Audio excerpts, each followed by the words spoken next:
अस्सलाम वालेकुम फ्रेंड्स, मेरा नाम है शहजाद और आप देख रहे हो Urdu tutorial YouTube channel. Friends, आज फिर एक नई वीडियो के साथ हाज़िर हूँ और इस वीडियो में मैं आप दोस्तों को मोबाइल प्रोसेसर्स की परफॉर्मेंस चेक करने का तरीकाकार बताने वाला हूँ।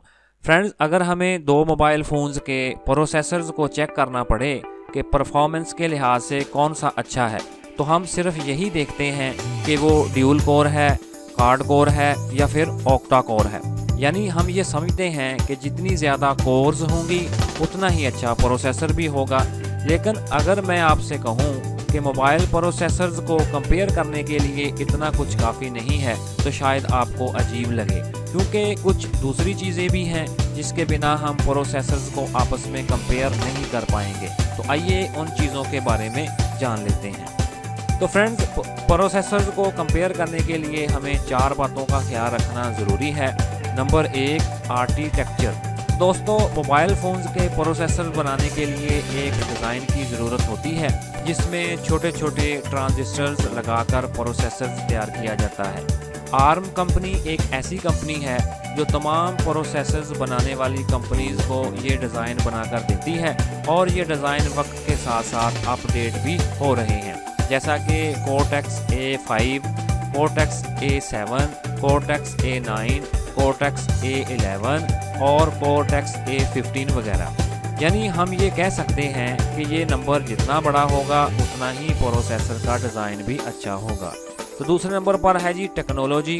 फ्रेंड्स, जैसा कि मैं पहले आपको बता चुका हूँ कि आर्म कंपनी जो डिज़ाइन बनाती है उसमें छोटे छोटे ट्रांजिस्टर लगाए जाते हैं जो कि लाखों और करोड़ों की तादाद में होते हैं, और ये ट्रांजिस्टर जितने ज़्यादा छोटे होंगे उतना ही अच्छा मोबाइल का प्रोसेसर होगा, और जितना अच्छा मोबाइल का प्रोसेसर होगा उतनी ही कम मोबाइल की बैटरी भी खर्च होगी। और इन छोटे छोटे ट्रांजिस्टर को मापने के लिए हम नैनोमीटर्स की इकाई का इस्तेमाल करते हैं, जैसे 14 नैनोमीटर्स, 20 नैनोमीटर्स और 26 नैनोमीटर्स वगैरह। यानी जितना छोटा साइज़ उतनी अच्छी performance. Number 3, number of course. Friends, आपने देखा होगा कि प्रोसेसर के साथ लिखा होता है कि ये ड्यूल कोर है, क्वाड कोर है या फिर ऑक्टा कोर है। सबसे पहले तो हम ये समझ लेते हैं कि ये कोर्स होती क्या हैं। तो फ़र्ज़ करें ड्यूल कोर का मतलब है कि एक काम जिसको 2 इंसान कर रहे हैं, और क्वाड कोर का मतलब है कि उस काम को 4 बंदे कर रहे हैं, और ऑक्टा कोर का मतलब है कि उस काम को 8 बंदे कर रहे हैं। जाहिर है जितने ज़्यादा बंदे होंगे उतनी ही जल्दी वो काम होगा, और उस काम को करने के लिए ताकत भी कम लगेगी, और जब ताकत कम लगेगी तो फिर साथ में बैटरी की बचत भी होगी। इसका मतलब हुआ कि एक ऑक्टा कोर प्रोसेसर अच्छा है एक क्वाड कोर प्रोसेसर से, लेकिन ये तभी होगा जब इन दोनों का डिज़ाइन एक हो और उन दोनों का आर्किटेक्चर एक हो। अगर वो दोनों मुख्तलिफ हैं तो फिर आप कंपेयर नहीं कर पाएंगे। नंबर 4 पर है जी गीगाहर्ट्ज़।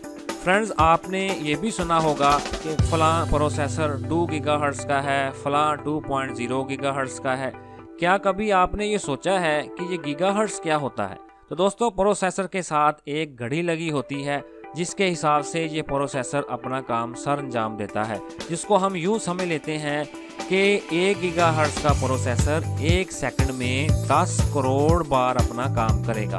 तो फ्रेंड्स, अगर आप इन 4 बातों को अपने जहन में रखकर किसी 2 प्रोसेसर्स को कंपेयर करेंगे तो आपको बड़ी ही आसानी के साथ पता चल जाएगा कि कौन सा प्रोसेसर अच्छा है।